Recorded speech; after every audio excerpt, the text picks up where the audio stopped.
Surga dari atas, luka di bawahnya. Di mata dunia, Danau Toba adalah keajaiban, kaldera raksasa, air tenang, dan budaya Batak yang berumur ratusan tahun. Tapi kalau kita turunkan pandangan mata sedikit, kita akan melihat sesuatu yang lain, yaitu petak-petak kebun kayu eukaliptus, jalan logging, bukit-bukit gundul, dan satu nama yang membelah opini selama lebih dari 3 dekade adalah PT Toba Pulp Lestari atau TPL. Bagi sebagian orang, TPL adalah sumber kerja, pembangunan, dan kebanggaan industri.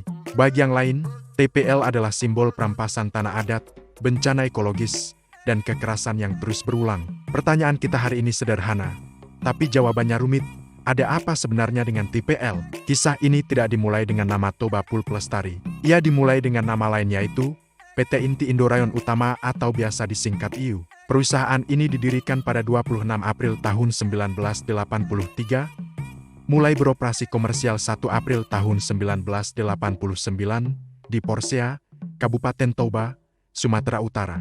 Pemiliknya adalah pengusaha Indonesia berdarah Tionghoa, Sukanto Tanoto. Di era Orde Baru, ini dianggap proyek prestisius, sebuah prototipe pabrik pulp modern, berorientasi ekspor, dan pemanfaatan hutan yang luas. Pada 1992, pemerintah lewat keputusan Menteri Kehutanan Nomor 493 KPTSAI 1992 memberikan hak pengusahaan hutan tanaman industri kepada perusahaan ini. Konsesinya mencapai 167.912 hektare di sekitar kawasan Danau Toba. Luas itu kira-kira 2 kali lipat luas kota Jakarta. Sebagian besar wilayah ini tadinya adalah hutan alam, ladang, kebun, dan wilayah adat masyarakat Batak Toba. Sejak akhir 1980, laporan-laporan lokal sudah mencatat cara perusahaan masuk ke desa-desa.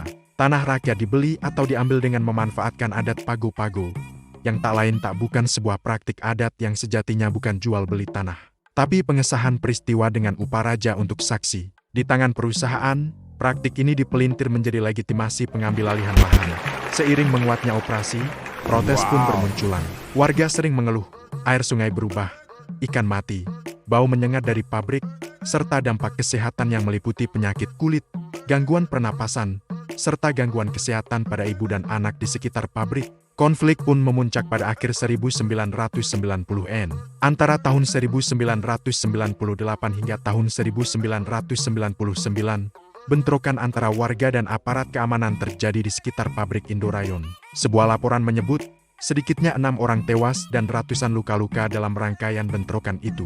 Tekanan publik meluas, dari mahasiswa, gereja, tokoh adat, hingga LSM nasional. Hingga pada 19 Maret tahun 1999, Presiden Habibie memutuskan untuk menghentikan operasi PT Inti Indorayon Utama. Keputusan ini disambut sorak-sorai dan syukuran oleh masyarakat adat di sekitar Danau Toba. Bahkan bertahun-tahun kemudian, perwakilan masyarakat adat dari Tanah Batak datang berziarah ke makam Habibie dan menobatkannya sebagai presiden yang menyelamatkan warga Batak dari Indorayon. Tapi cerita ini belum selesai. Penutupan pada tahun 1999 hanya menghentikan sementara mesin pabrik. Mesin politik dan bisnis masih terus berputar. Beberapa tahun setelah penutupan itu, bayangan pabrik kembali muncul. Melalui serangkaian proses politik dan administratif, pabrik yang sama dibuka kembali dengan nama baru, yakni PT Toba Pulp Lestari Tbk atau TPL. Rebranding ini menghapus kata Indorayon dari papan nama, tapi tidak menghapus sejarahnya dari ingatan warga.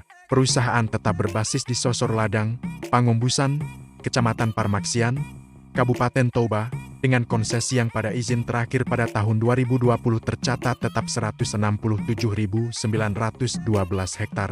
Meskipun analisis organisasi lingkungan menunjukkan bahwa jika ditelusuri seluruh revisi izin sejak 1992, agregat arealnya pernah mencapai sekitar 291.263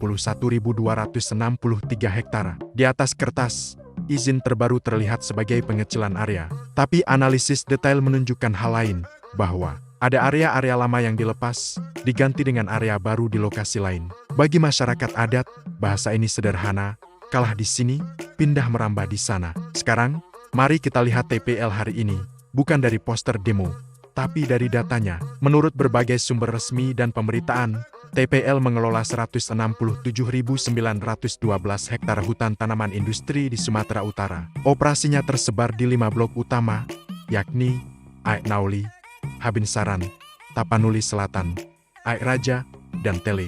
Air Raja sekitar 45.562 hektara, Tele sekitar 46.885 hektara. Dua areal ini merupakan dua blok terbesar. Dari total konsesi itu, menurut pernyataan pejabat perusahaan, sekitar 46.000 hektara ditanami eukaliptus. Sisanya diklaim sebagai kawasan lindung, konservasi, dan area non-produksi.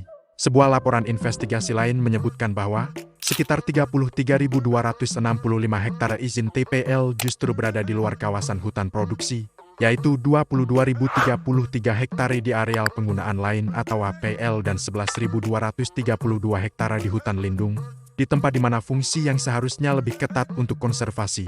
Sementara TPL sendiri memposisikan diri sebagai perusahaan global yang menerapkan prinsip environmental, social, governance atau ESG atau lingkungan, sosial, dan tata kelola. Mereka mengelola hutan, memproduksi pulp untuk tekstil dan kertas, menyerap tenaga kerja, dan menyumbang pajak bagi negara. Tapi angka-angka yang sama juga memunculkan pertanyaan lain.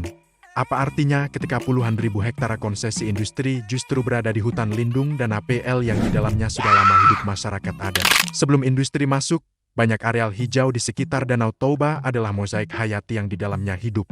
Hutan alam, hutan kemenyan, kebun campur, ladang padi, dan semak belukar yang kaya biodiversitas. Seiring berjalannya waktu, laporan NGO dan riset lokal mengungkap, hutan alam dengan stok karbon tinggi digunduli dan ditanami eukaliptus, yakni spesies pohon cepat tumbuh yang dipanen dalam siklus beberapa tahun. Di sejumlah titik, penanaman bahkan masuk ke area yang difungsikan sebagai hutan lindung, yang seharusnya menjadi benteng ekologis. Akibatnya, fungsi ekologis pun berubah, antara lain, tanah yang dulu menyerap air, kini cepat mengalirkannya, sumber-sumber mata air di desa mengering.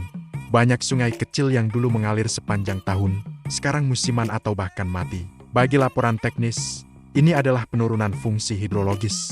Bagi petani bawang, padi, dan sayuran di lereng-lereng Danau Toba, ini berarti tanaman tidak bisa lagi tumbuh seperti dulu. Perubahan tutupan lahan bukan hanya soal pemandangan dari drone, ia terukur dalam bentuk bencana. Dalam beberapa tahun terakhir, beberapa kabupaten di Sumatera Utara berkali-kali dilanda banjir besar dan longsor. Analisis organisasi lingkungan seperti KSPPM mengaitkan titik-titik bencana itu dengan area hulu yang telah lama masuk konsesi TPL di mana ketika hutan alam dibuka, lereng menjadi rentan, air hujan pun meluncur tanpa penghalang. Kasus longsor besar di Simangulampe, Kabupaten Humbang Hasundutan pada 1 Desember tahun 2023, misalnya, menewaskan dan menghanyutkan belasan warga. TPL menyatakan ikut menyalurkan bantuan, antara lain, beras, selimut, serta dukungan alat berat atau eskavator. Bagi keluarga korban, bantuan itu penting. Tapi bagi banyak aktivis, pertanyaannya lebih dalam, apakah perusahaan yang turut mengubah lanskap di hulu boleh hanya hadir sebagai donatur ketika bencana terjadi? Dampak sosial dari semua ini paling terasa di desa-desa adat. Salah satu episodenya terjadi di Hutan Atumingka, Kabupaten Toba. Selama bertahun-tahun, warga adat di sana berusaha mempertahankan lahan yang mereka sebut tanah ulayat, berupa kebun, ladang, dan hutan kecil tempat mereka hidup turun-temurun. Pada 18 Mei tahun 2021, konflik mencapai titik didih. Bagaimana kelanjutannya? Apakah menelan korban lagi? Tonton episode berikutnya di channel Global Nexus 2.0 by Dr. Valdes. Sampaikan pendapat Anda di kolom komentar agar kita berdiskusi, berbagi informasi, dan saling membuka sudut pandang. Terima kasih.